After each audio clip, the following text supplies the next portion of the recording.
సర్వేల గురించి నేను ఎక్కువ మాట్లాడదలుచుకోలే. సారు కారు 16 అన్నారు, పరారు అయిపోయారు. నూరుకొక్కటి తగ్గేది లేదన్నారు, బొక్కలిరిగి బోర్ల పడ్డారు. ఒక 10 ఉదంతాలు చూసినాం.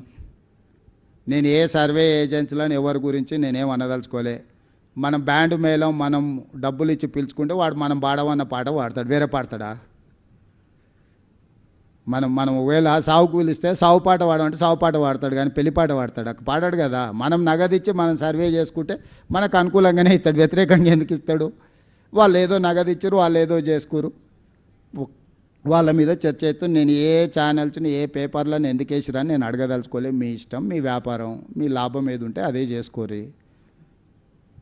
కాకపోతే 14 తారీఖు తర్వాత మీరు ప్రసారం చేసింది అక్కడ లేకపోతే మీరు ఏ విధంగా ఈ సమాజాన్ని ఎదుర్కొంటారో ఒక్కసారి అదొక్కటే ఆలోచన చేసుకోరు. సమాజాన్ని మీరు ఫేస్ చేయాలి కదా. నిజం నిప్పు లాంటిది 4వ పిల్లర్ ఏంటో చెప్తారు కదా. ఆ పిల్లర్ లేదు, 3 పిల్లర్లు ఉన్నాయి తెలంగాణలో అని చెప్తారా? నిప్పు కాస్త ఉప్పు అయింది, ఉప్పు కాస్త పప్పు అయిందని చెప్తారా?